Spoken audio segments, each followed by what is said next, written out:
Okay, let's begin, my dear students. Today we will start the session number 2, power revisions of salary head. और इसमें हम लोग last day अपने furnished accommodation और rent free accommodation के बारे में हम लोगों ने पूरा स्टडी कंप्लीट किया था. आज हम लोग इस टॉपिक से स्टार्ट करेंगे गिफ्ट वाउचर्स और टोकन. गिफ्ट वाउचर और token, these are the perquisites. And इसका ये परक्यूजिट्स है तो इसकी टैक्सेबिलिटी कैसी है, actual cost to the employer, ये परक्यूजिट्स का वैल्यू कितना कंसिडर किया जाता है. गिफ्ट वाउचर और टोकन जो परक्यूजिट्स है इसकी वैल्यू कितना कंसिडर किया जाता है, एम्प्लॉयर को जितना इसके लिए कॉस्ट लगता है उसको ही हम लोग क्या समझते हैं, वैल्यू ऑफ परक्यूजिट्स कंसिडर करते हैं. However, aggregate exemption of ₹5,000 if gift is received in kind. Kind में रिसीव किया जाएगा तो 5,000 रुपीज का एग्जाम्पशन. एंड कैश गिफ्ट अगर मिलता है, कैश गिफ्ट अगर एम्प्लॉयर की तरफ से एम्प्लॉय को मिलता है, फुल्ली टैक्सेबल होता है भाई, फुल्ली टैक्सेबल होता है.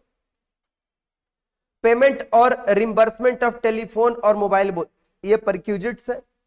Credit card expenses is also the perquisites.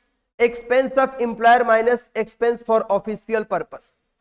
Employer का एक्सपेंस, जैसे मान लो आप क्रेडिट कार्ड यूज करते हो और उसके लिए बिल आपने टोटल एक महीना में जनरेट किया है 20,000 रुपीज का, जिसमें से 5,000 रुपीज आपने ऑफिस के वर्क के लिए खर्च किया था, तो रिमेनिंग 15,000 रुपीज जो बचेगा ये एम्प्लॉय के हैंड में परक्यूजिट्स कंसिडर किया जाएगा. बिकॉज ये क्रेडिट कार्ड आपका एम्प्लॉयर ने आपको यूज करने के लिए दिया था, ये क्रेडिट कार्ड आपका एम्प्लॉयर ने आपको यूज करने के लिए दिया था. सो इसको भी हम लोग परक्यूजिट्स कंसीडर करेंगे.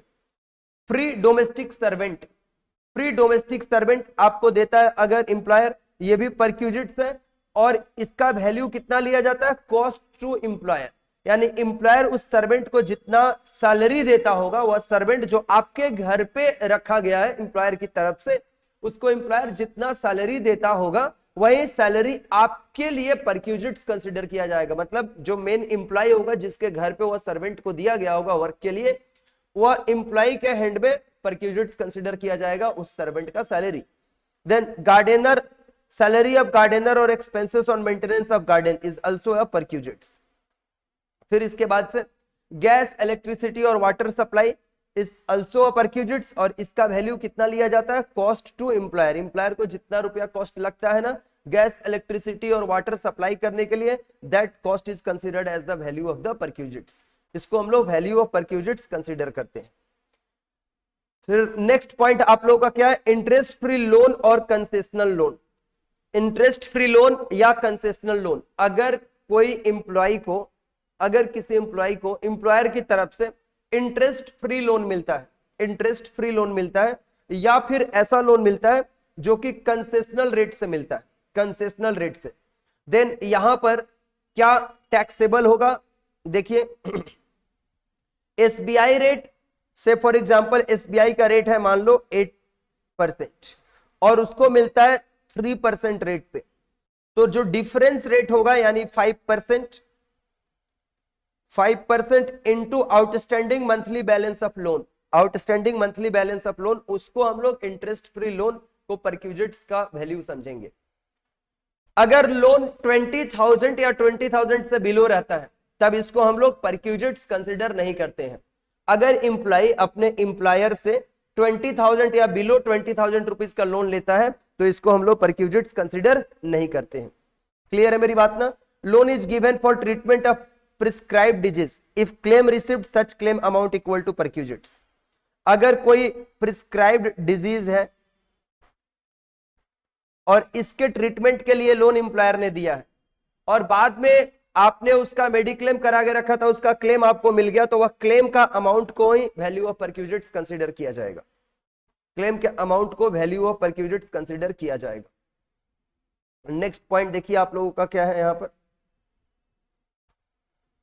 देखिए next, motor car monthly means completed month. Motor car के लिए आ जाइए. मोटर कार, ये भी तो मैंने तो पूरा डायग्राम बना करके आपको पढ़ाया मोटर कार वाला, है ना, याद होगा आप लोगों को शायद.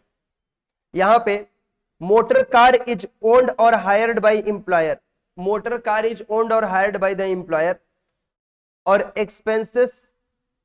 एक्सपेंसेस आर अल्सो, मतलब मोटर कार का ओनर भी कौन है, एम्प्लॉयर है, और या तो मोटर कार को हायर भी एम्प्लॉयर ने किया है, एक्सपेंस भी एम्प्लॉयर ही दे रहा है, और पर्पस हो रहा है उसको किस काम में यूज किया जा रहा है, फुल्ली ऑफिशियल यूज किया जा रहा है, तब एम्प्लॉय के हैंड में उसको परक्यूजिट्स नहीं कंसीडर किया जाएगा।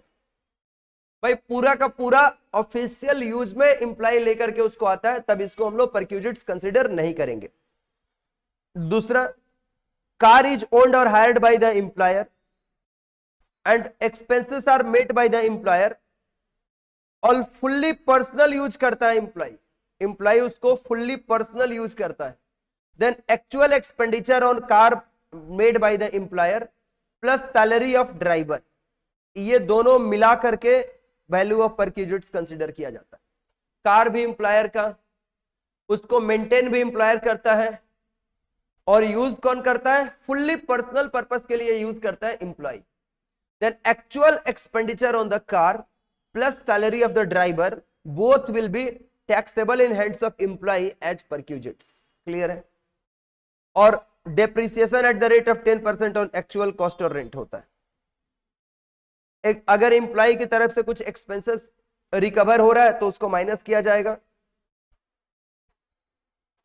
ड्राइवर्स का सैलरी के लिए no limit of ₹900 for driver salary.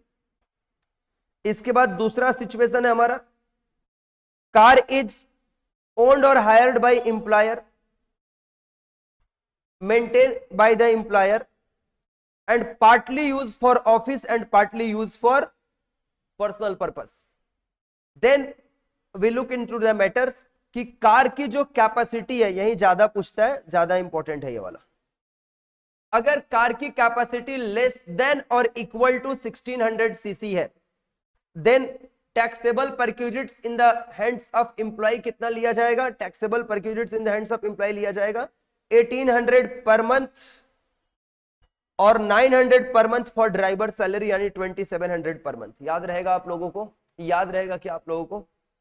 और if car is owned by employer, car is owned by employer, maintained by employer and partly used by employee for office purpose and as well as for the personal purpose, and if capacity of the car is more than 1600 cc, अगर car की capacity 1600 CC से ज्यादा है, then 2400 per month plus 900 for driver salary, that means 3300 per month will be the taxable perquisites in the hands of employee। taxable perquisites employee के hand में इतना रुपया समझा जाएगा।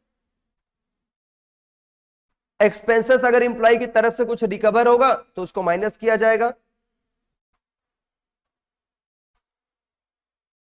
एंड 900 पर मंथ तभी होगा ना, 900 पर मंथ तभी होगा टैक्सेबल, ये 900 तभी टैक्सेबल होगा जब ड्राइवर भी एम्प्लॉयर दे रहा है।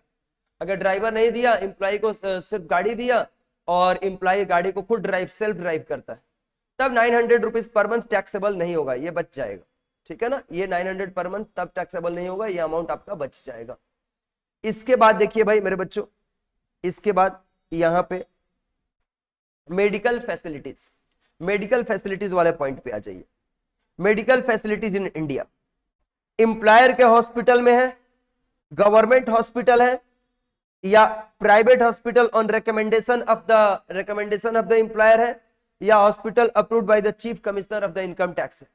ठीक है ना, तब नो परक्यूजिट्स उसको कंसीडर किया जाता है। मेडिकल फैसिलिटीज अगर इंडिया में एम्प्लॉयर एम्प्लॉय को प्रोवाइड कर रहा है और hospital is maintained by the employer, hospital is of government, either hospital is the government hospital, private hospital recommended by the employer, और hospital approved by the chief commissioner of the income tax, no perquisites. और other facilities in India, family doctor, example family doctor, fully taxable.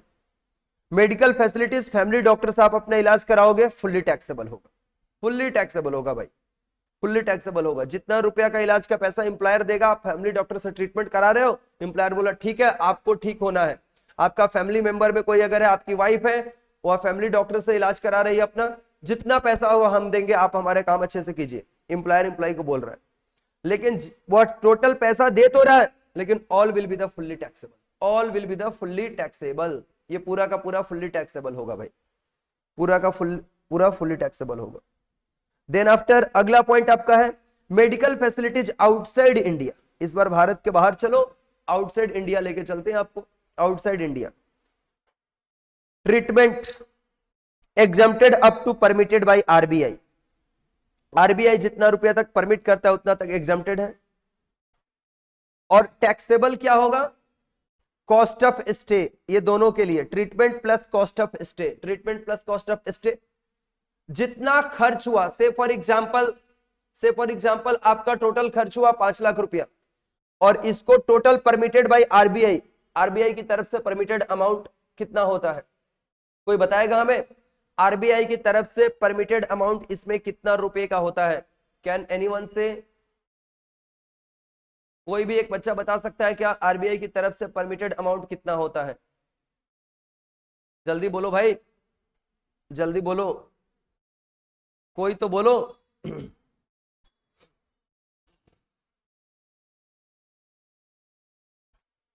यहां पर आपको दिया रहेगा सब में permitted, ये 2 लाख इसमें होता है। कॉस्ट ऑफ ट्रेवल के लिए होता है, कॉस्ट ऑफ स्टे के लिए नहीं होता है, कॉस्ट ऑफ ट्रेवल के लिए। तो यहां पे परमिटेड बाय आरबीआई आपको दिया रहेगा। परमिटेड बाय आरबीआई से अगर अमाउंट एक्सीड कर गया तो जितना एक्सेस अमाउंट होगा that will be the taxable perquisites in the hands of employee माना जाएगा। Cost of travel exempted only, ये तभी एग्जम्प्ट होगा, कॉस्ट ऑफ ट्रेवल तभी एग्जम्प्ट होगा, ये तभी एग्जम्प्ट होगा ना, if gross total income of the employee computed before including this expenditure less than 2 lakh। उस एम्प्लॉय का gross total income cost of travel from India to foreign for treatment, ये तभी आपका एग्जेम्प्टेड होगा अगर ग्रॉस टोटल इनकम एम्प्लॉय का, ये जो एक्सपेंडिचर हो रहा है ना, cost of treatment, cost of stay, cost of travel, in income को हटा करके इस, ये जो उसका सैलरी का इनकम हो रहा है इसको हटा करके बाकी उसका जीटीआई लेस देन 2 लाख होगा, तभी ये कॉस्ट ऑफ ट्रेवल एग्जेम्प्टेड होगा, तभी कॉस्ट ऑफ, नहीं तो ये भी टैक्सेबल हो जाएगा। Fixed medical allowance, medical allowance और मेडिकल फैसिलिटीज आप डिफर करो, ये सब एग्जाम्स में गलती हो रहा है बच्चों का, कुछ बच्चों का। Fixed medical allowance fully taxable होता है। Health insurance premium paid by employer in approved scheme of the central government or insurance regulatory development authority, no perquisites, thus no tax। health insurance paid by employer in approved scheme of the CG or the IRDA, ये perquisites नहीं होता है, सो इसके ऊपर tax नहीं लगता है। Life insurance premium of employ paid by employer, अगर आपका लाइफ इंश्योरेंस का प्रीमियम पे कर रहा है एम्प्लॉयर, तो ये टैक्सेबल परक्यूजिट्स होता है और फुल्ली टैक्सेबल परक्यूजिट्स होता है। ये टैक्सेबल परक्यूजिट्स होता है और ये फुल्ली टैक्सेबल परक्यूजिट्स होता है, फुल्ली टैक्सेबल परक्यूजिट्स होता है। इसके बाद आप लोगों का और एक था, अच्छा ये जो था ये परक्यूजिट्स नहीं है, यहाँ पे टेलीफोन बिल जो था ना ये परक्यूजिट्स नहीं है, टेलीफोन बिल ये सब रिम्बर्स करता है एम्प्लॉयर, ये नो परक्यूजिट्स, ये जिसमें क्रॉस किया है वो सब नो परक्यूजिट्स है, ठीक है ना, नो परक्यूजिट्स, जिसमें क्रॉस है व्हाइट बॉक्स में, ये परक्यूजिट्स नहीं है। इसके बाद आपका नेक्स्ट पॉइंट, ये टैक्सेबल परक्यूजिट्स है। फैमिली में कौन कौन लोग आएंगे? Spouse plus children maximum 2 dependent parents, brother और सिस्टर, ये फैमिली के डेफिनेशन में आते हैं, फैमिली के डेफिनेशन में।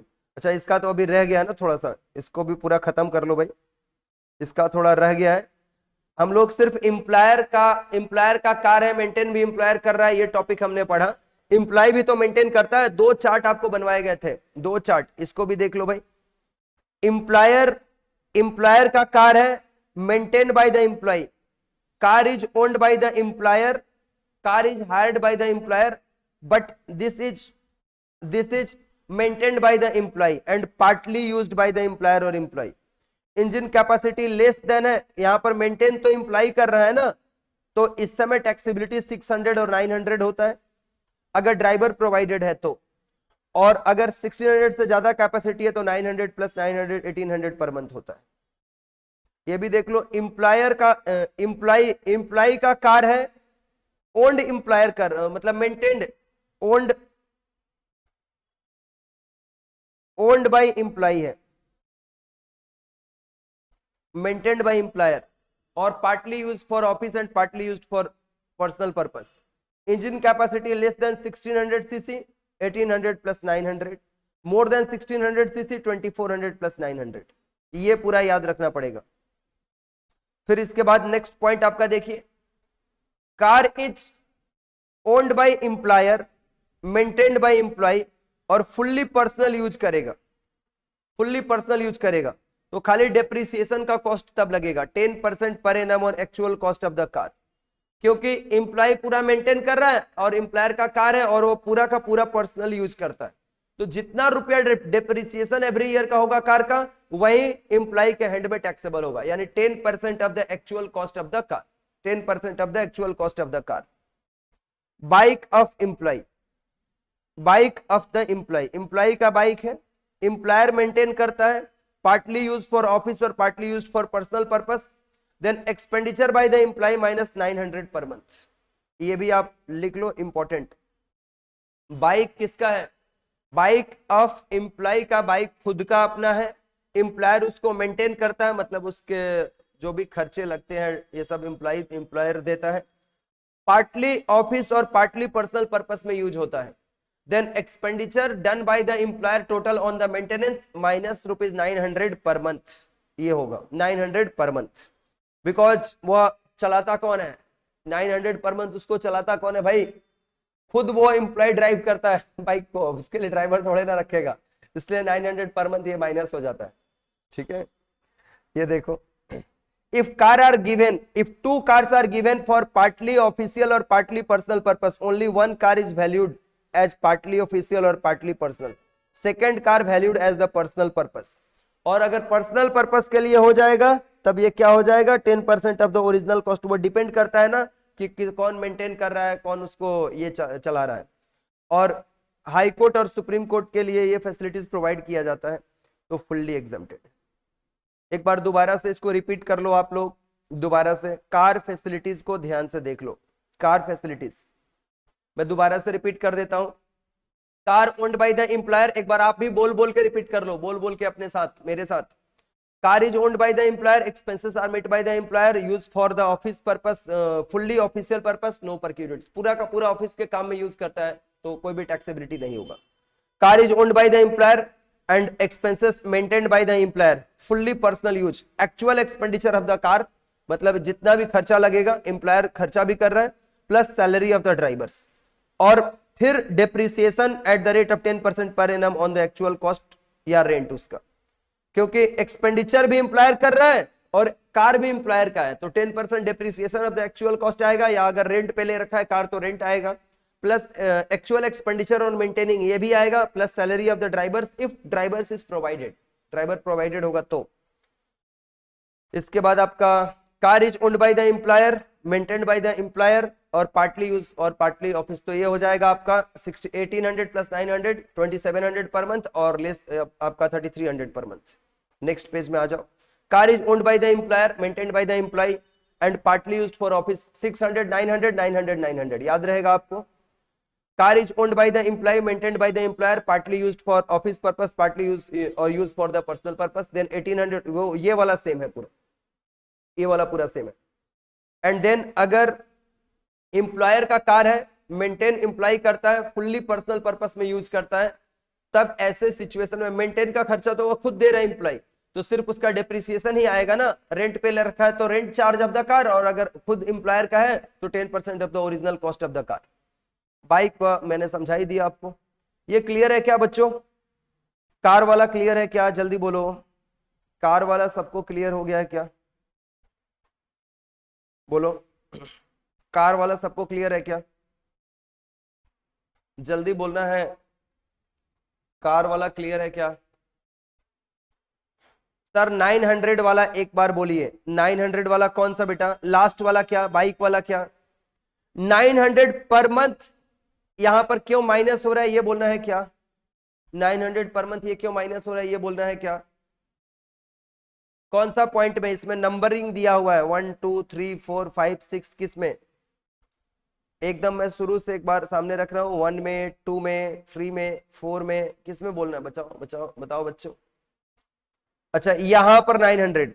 भाई ये बाइक है, बाइक ऑफ एम्प्लॉय, एम्प्लॉय का खुद का बाइक था। एम्प्लॉयर बोला कि देखो जो बाइक वाले लोग हैं उनको ही हम जॉब पे रखेंगे, क्योंकि हमारा ऐसा भी काम रहेगा कि एम्प्लॉय लोगों को हम बाइक से भेजेंगे, तो हम सबको बाइक खरीद के दे नहीं सकते हैं। जिसका बाइक है वो लोग आए इंटरव्यू के लिए, गया, नौकरी हो गया, इसका जॉब हो गया। एम्प्लॉय का बाइक अपना खुद का है, चलाता भी वही खुद होगा ना, ड्राइवर रख लिया क्या? ड्राइवर तो नहीं रखा है, एम्प्लॉय खुद चलाता होगा। एम्प्लॉयर बोला कि इसको मेंटेन करने में जितना भी खर्चा आता है ना, अरे पेट्रोल का जो खर्चा होता है और जो रिमेनिंग उसका जो भी एक्सपेंसेस होता है मेंटेनेंस का, ये सब एम्प्लॉयर देता है। लेकिन वह बाइक ना एम्प्लॉय अपने पर्सनल काम में भी यूज करता है, अपने बच्चे को स्कूल भी छोड़ने जाता है, एज वेल एज वो ऑफिस भी जाता है, ऑफिस का सारा काम भी उसी बाइक से करता है। तो एक्सपेंडिचर बाय एम्प्लॉयर, जो भी एक्सपेंडिचर किया, से फॉर एग्जांपल मान लो 10,000 रुपया का एक्सपेंडिचर किया एम्प्लॉयर ने उसको मेंटेन करने में, और माइनस 900 कर देगा। ये 900 जो माइनस होता है ना, just for the driver salary, और यहाँ पर ड्राइवर थोड़े ना होता है बाइक में, तो सेल्फ ही ड्राइव करता है। 7 number point, private, no point for private company employ और बोथ, नो पॉइंट फॉर, अच्छा no points for private company employ और बोथ, ये दोनों के लिए भाई। ये सर 4 वाला आप जो बोले 600, वो बुक में 600/900 है, मैं 600 और 900 ये बोला मैं। अच्छा ये 600 + 900 जो मैं बोला हूं ना, ये 600/900 नहीं है, मैं बता रहा हूं ये किसने 4 वाला में मैं बता दे रहा हूं। एम्प्लॉयर का ये देखो, मैं एक बार इसको क्लियर करता हूं फिर समझाता हूं, ज्यादा अच्छे से आप समझ पाएंगे। 4 नंबर पॉइंट में आ जाओ भाई, 4 नंबर पॉइंट में एक बार दोबारा से। 900 प्लस तो तब होगा ना if driver is provided, driver provide नहीं होगा तो 900 आएगा ही नहीं, आएगा ही नहीं। फिर समझ आ रहा है क्या मेरी बात? ये ड्राइवर्स के लिए होता है 900। Employer, car is owned by employer, maintained by employee and partly official और पार्टली पर्सनल यूज करता है। Engine capacity less than 1600 CC है या equal to 1600, then taxable perquisite 600 per month होगा, और 900 पर मंथ तब आएगा if driver is provided to the employ. Employ को ड्राइवर नहीं दिया गया एम्प्लॉयर की तरफ से तो नहीं आएगा, ठीक है, तब ये नहीं आएगा, क्योंकि ये मेंटेन तो एम्प्लॉय करता है ना। अब एम्प्लॉय मेंटेन करने के लिए अपना खुद का ड्राइवर रखा होगा या सेल्फ ड्राइव करता होगा तो 900 पर मंथ नहीं आएगा। ये 900 पर मंथ तब आएगा, देखो ब्रैकेट में 900 के बगल में ये ब्रैकेट में ड्राइवर लिखा है, ये तब आएगा जब एम्प्लॉयर उसको अपना ड्राइवर प्रोवाइड करेगा। क्लियर है ना? एम्प्लॉयर ड्राइवर प्रोवाइड करेगा, ये तब 900 आएगा। इसमें भी सिमिलरली बच्चों 900 तब आएगा जब एम्प्लॉयर ड्राइवर प्रोवाइड करेगा। क्लियर है ना? ये कंडीशंस, ऐसा नहीं कि ये लिखना ही आपको, ये ब्रैकेट में लिखना है 900 per month for driver salary if drivers provided, if driver provided नहीं रहेगा तो सिर्फ 900 per month will be the taxable perquisites in the hands of the employee when car is owned by the employer, maintained by the employee and used partly for office and partly for personal purpose. Clear है क्या? देखो अभी किसी बच्चे को किसी point में doubt है? कोई भी एक पॉइंट में डाउट है तो भाई पूछो, मैं बताने को तैयार हूं, पूछो ना बच्चों, पूछ डालो जल्दी। किसी भी पॉइंट में डाउट है तो पूछो, मैं स्क्रॉल कर रहा हूं, आपको अब पहले नहीं दिखा तो अब दिख जाएगा।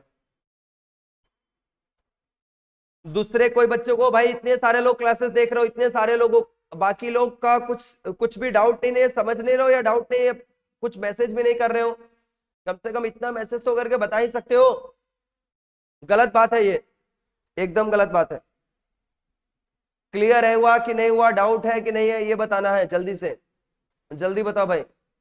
फैमिली डॉक्टर बुक में फुल्ली एग्जम्प्ट है सर, फैमिली डॉक्टर वाला बुक में फुल्ली एग्जम्प्ट है,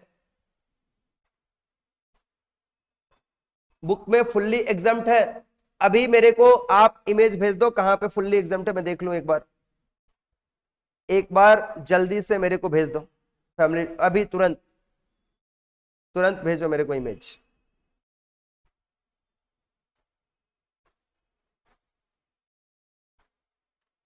फुल्ली एग्जम्प्ट है, मेडिकल फैसिलिटीज प्रोवाइड करेगा, मेडिकल फैसिलिटीज प्रोवाइड कर रहा है एम्प्लॉयर एम्प्लॉय को, और आप फैमिली डॉक्टर से चेकअप करा रहे हो, फुल्ली एग्जम्प्टेड होगा?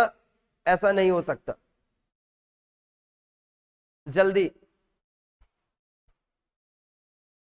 1 नंबर पॉइंट आपके इंस्टीट्यूट के बुक में एक दिया हुआ है, आपके इंस्टीट्यूट के बुक में दिया हुआ है, medical facility provided to the employ और his family member in a hospital, clinic, dispensary और nursing home maintained by employer.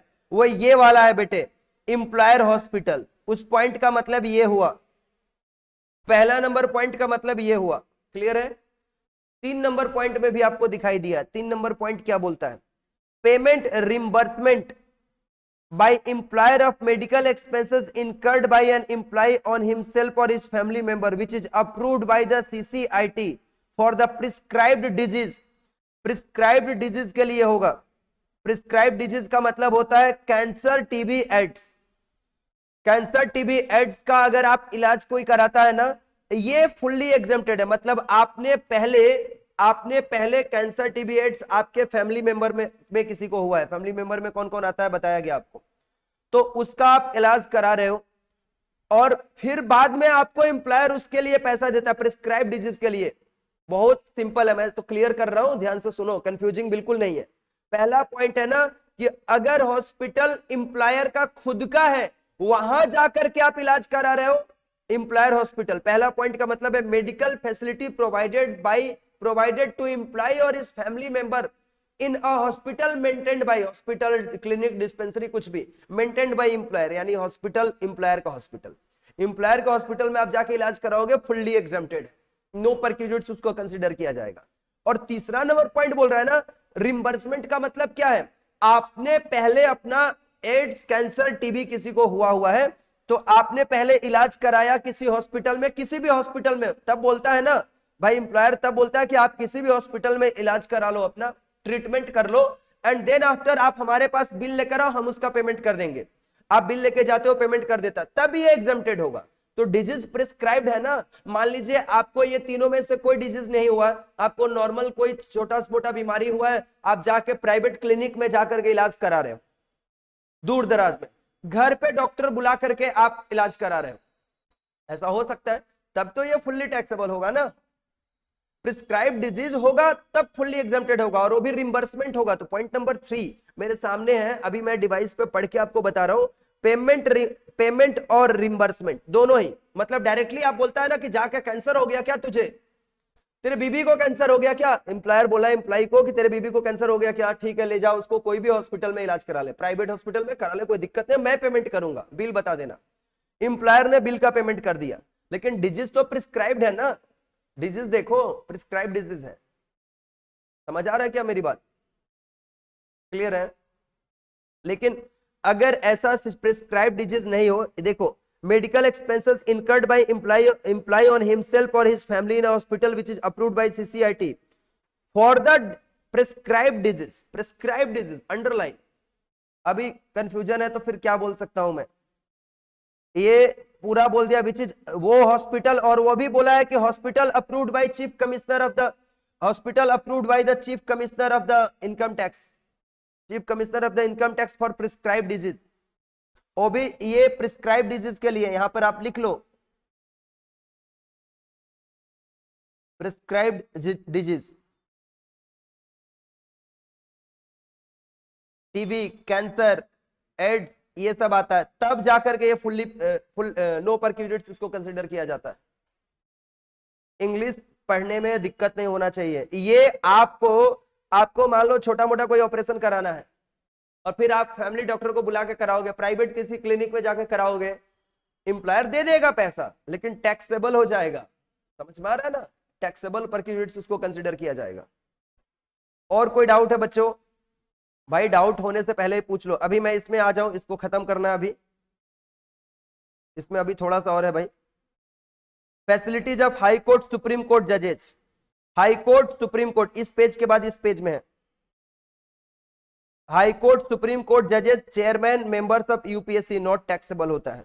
Transport allowance provided to serving chairman और मेंबर्स ऑफ यूपीएससी, इन लोगों को ट्रांसपोर्ट अलाउंस, ये चेयरमैन और member of UPSC, UPSC मतलब union public service commission, union public service commission के members और चेयरमैन को ट्रांसपोर्ट अलाउंस जो मिलता है ये टैक्सेबल नहीं होता। जजेज ऑफ द हाई कोर्ट और सुप्रीम कोर्ट को ट्रांसपोर्ट अलाउंस नॉट टैक्सेबल होता है। ये सब उन लोगों के लिए तो नॉट टैक्सेबल है।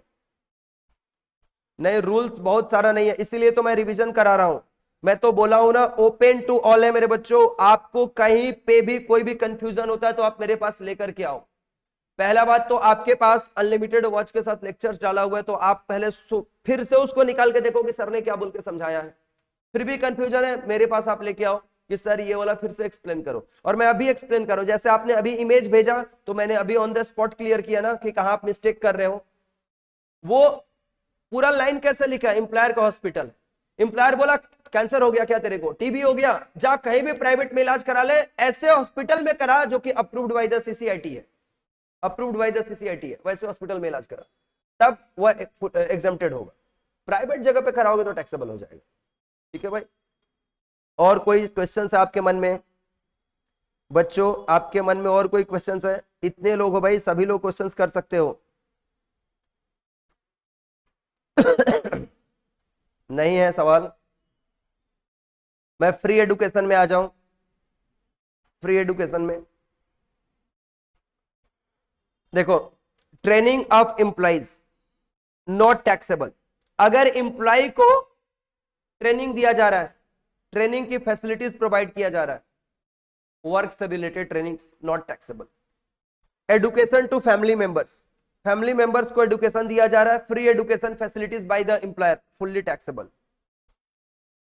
Education to children of employ, employ के बच्चे हैं, फैमिली मेंबर्स मतलब उसका कोई भाई बहन अगर एडुकेशन ले रहा है और उसकी फैसिलिटीज एम्प्लॉयर दे रहा है तो फुल्ली टैक्सेबल होगा। Education to children of employ, तो ये cost in the same locality, cost in the same locality school देखा जाता है, ये एग्जेम्प्टेड होता है। Cost of the same locality, ये आपका क्या होता है, cost of the same locality value of per units माना जाता है। जैसे मान लो जिस स्कूल में या कॉलेज में एम्प्लॉय का चिल्ड्रन एडुकेशन ले रहा है, उस लोकालिटी में जो स्कूल कॉलेज है वहां पे कॉस्ट ऑफ एडुकेशन कितना है, that cost of education will be the value of per units minus 1000 per month पर चाइल्ड। और यहाँ पर मैक्सिमम का लिमिट नहीं है, यहाँ पर मैक्सिमम फॉर 2 चाइल्ड का लिमिट नहीं है। मतलब आपका जैसे मान लो वहां पर स्कूल में लग रहा है 2000 पर मंथ, तो 2000 इंटू 12 क्या हो जाएगा, 2000 इंटू 12 क्या हो जाएगा 24। लेकिन 1000 रुपया पर मंथ करके ना एग्जाम्पशन भी है 12 महीने का, तो 24,000 माइनस 12,000, ये सिर्फ 12,000 ही टैक्सेबल होगा। समझ आ रहा है मेरी बात? 1000 पर मंथ पर चाइल्ड एग्जेम्प्टेड है। ये एक चाइल्ड के लिए मैंने बताया, चाइल्ड होंगे तो मल्टीप्लाई हो जाएगा। समझ आया? Scholarship given to children of the employ, scholarship दिया गया children of the employ, no perquisites, ये परक्यूजिट्स नहीं कंसिडर किया जाता।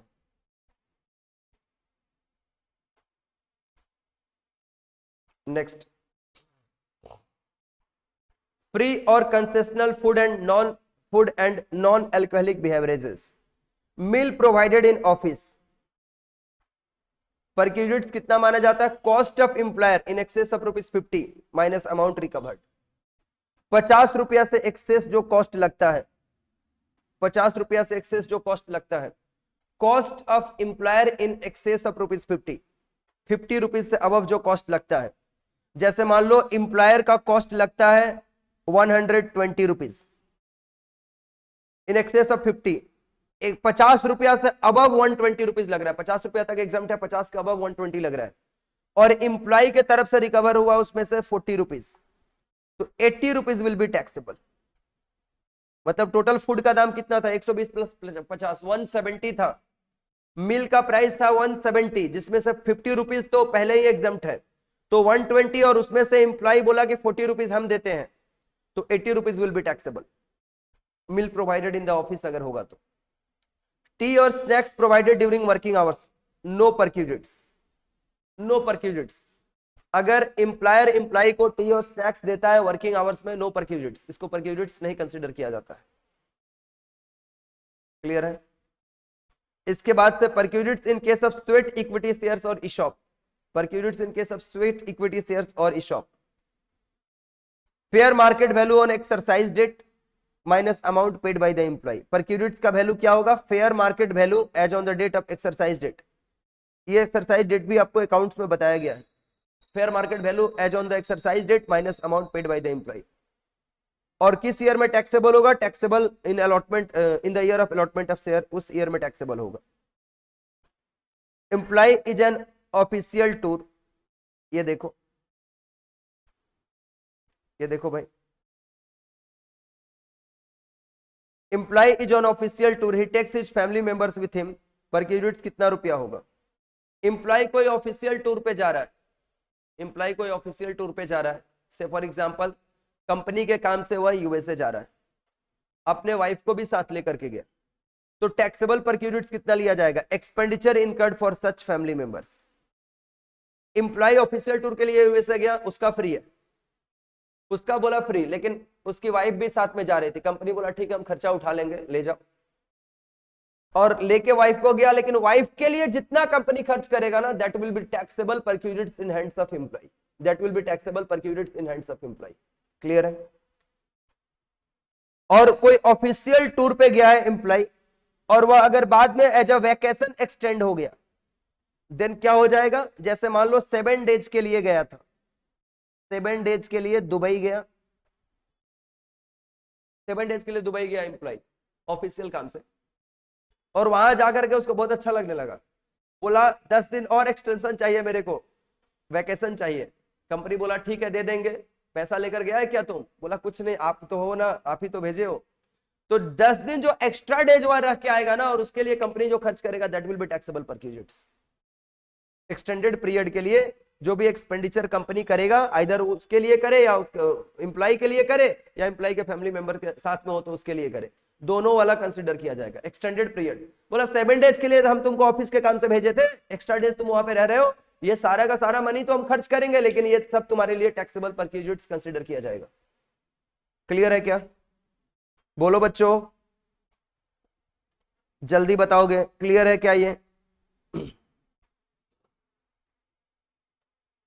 यहां तक हमें बताओ भाई। सारे लोग मैसेज नहीं कर रहे हो, ये दुख की बात है, बहुत बहुत दुख पहुंचता है।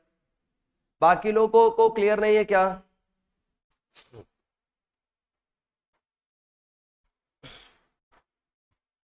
Okay okay okay, very good very good. चलो, और नेक्स्ट पॉइंट देखिए, valuation of leave travel concession in India. Leave travel concession, leave travel concession in India. Journey in India along with family, journey in India along with family. ये देखो कैसे है, only 2 journey in a block of 4 years are exempted. 4 साल का block है, 4 साल में 2 journey करेगा, एग्जम्प्ट है। एग्जम्पशन जितना भी कंपनी करेगा उसके ऊपर खर्च, 4 साल में 2 बार ही जाओ, दो, अगर तुम हर साल जा रहे हो तो 2 साल वाला जो एक्सपेंडिचर होगा कंपनी की तरफ से, वह क्या हो जाएगा? आपका टैक्सेबल हो जाएगा। Exemption is available only on बस fair, rail fair, air fare.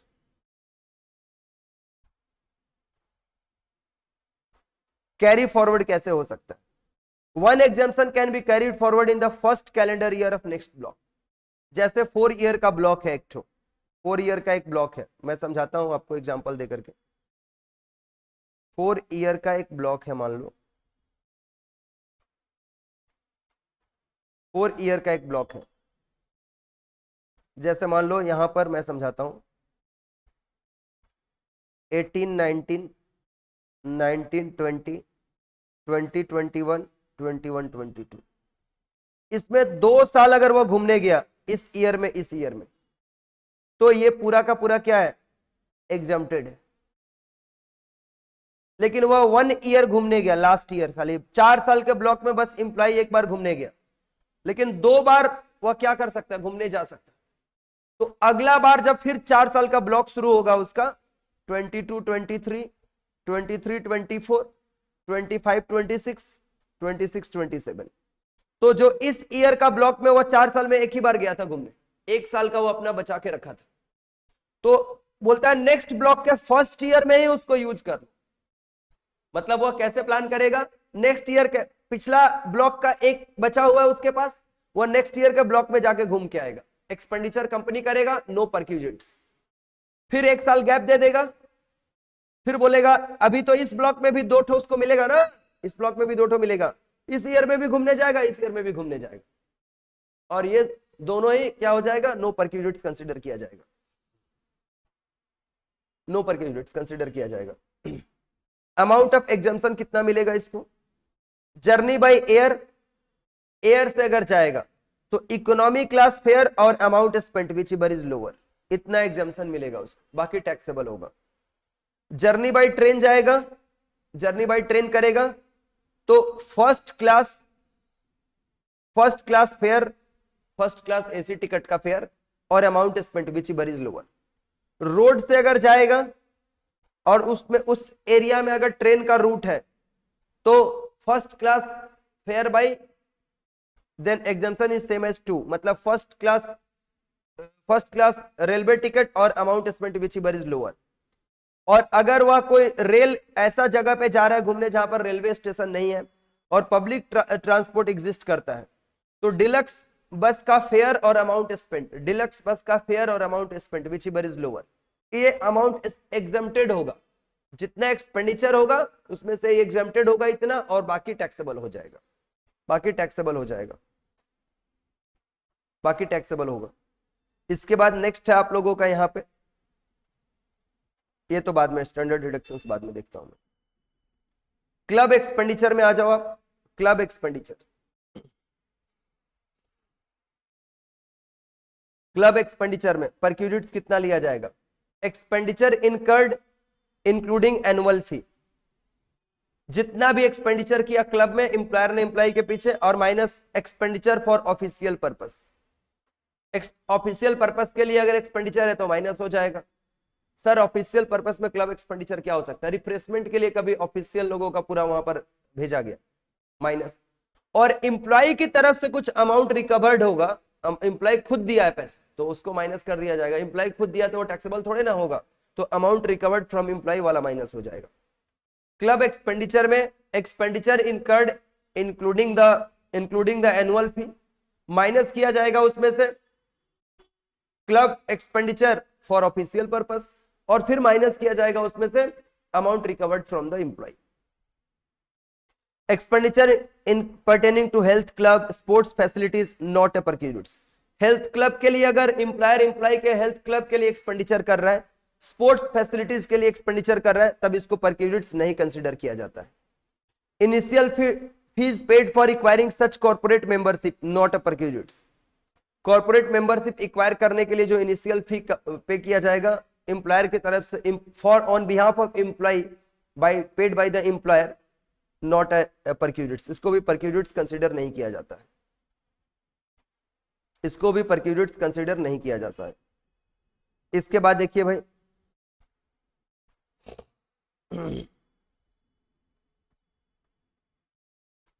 Free और concessional ticket by employer engaged in the transport business,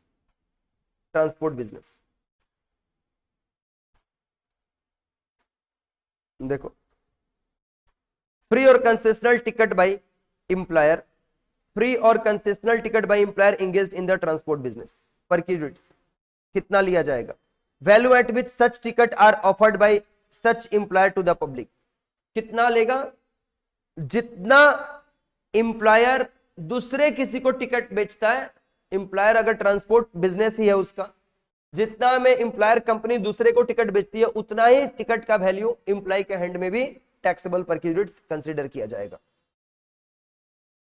और free ticket given to employee of airlines और रेलवे, रेलवे और एयरलाइंस अपने employee को free ticket देती है तो ये परक्यूजिट्स नहीं कंसिडर किया जाता। रेलवे रेलवे का अगर कोई एम्प्लॉय है, एयरलाइंस कंपनी का अगर कोई एम्प्लॉय है, अब तो एयरलाइंस में ऐसा बंद हो गया, अब तो एयरलाइंस में सब बंद है। पहले एयर इंडिया का था, अब एयर इंडिया प्राइवेट हाथों में चला गया ना। तो free ticket given to employee of airlines और द रेलवे, नो परक्यूजिट्स, इसको परक्यूजिट्स नहीं कंसिडर किया जाता। ये देखो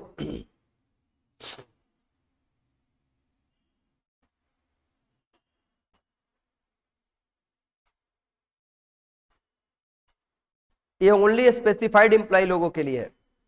perquisites taxable only to specified employees, perquisites taxable only to specified employees लोगों के लिए।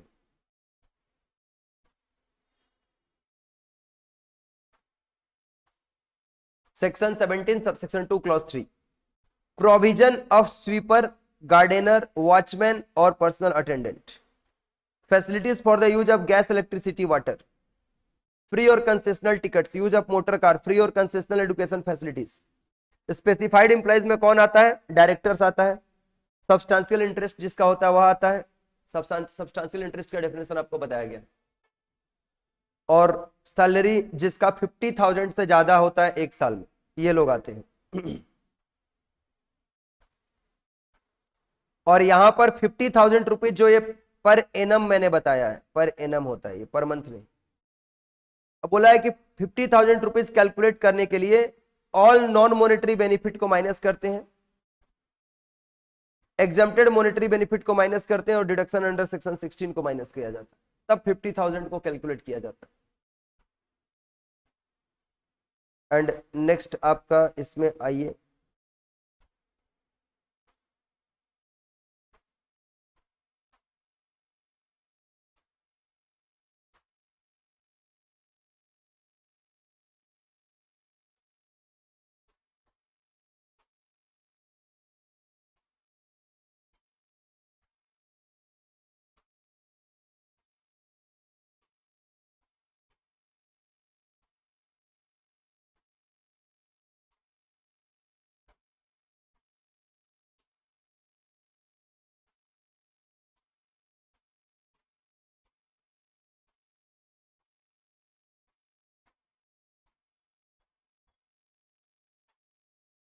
Deduction allowed from salary, salary से क्या क्या डिडक्शन है?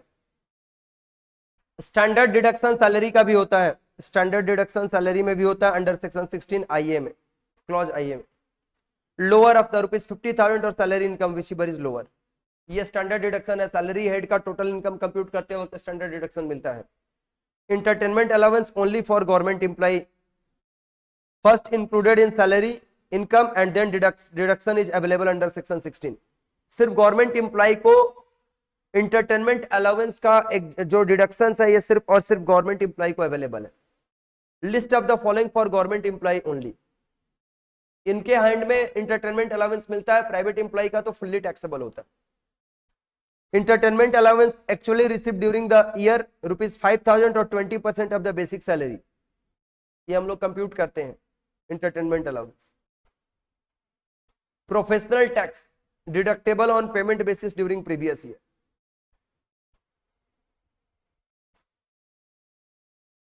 Professional tax, if employer pays professional tax of employee first included in salary income as perquisites and then deduction is allowed under section 16 clause 3।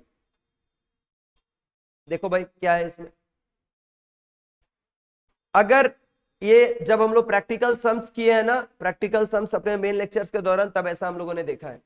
Professional tax employ का employer देगा तो पहले salary के income में हम लोग उसको लेंगे एज अ परक्यूजिट्स, और फिर उसका डिडक्शन हम लोग सेक्शन 16 क्लॉज 3 में अपने आकर के इसका करते हैं। और state government can impose professional tax more than 2500 per annum levied by a state under 276 of the, ये स्टेट गवर्नमेंट 2500 पर एनम से ज्यादा प्रोफेशनल टैक्स लगा सकता है, ये है पॉइंट। रिलीफ अंडर सेक्शन 89, ये तो रिलीफ चैप्टर में पूरा आपको बताया गया अलग से।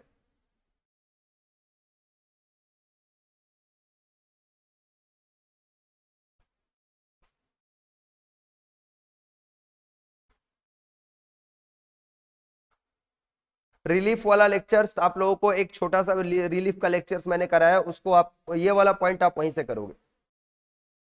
एक मेरा 20 मिनट्स का एक लेक्चर है, वहीं से इसको करोगे, ये वाला यहां से नहीं करना है आपको, ठीक है। इसके बाद आपका और कितना पेज रह गया है?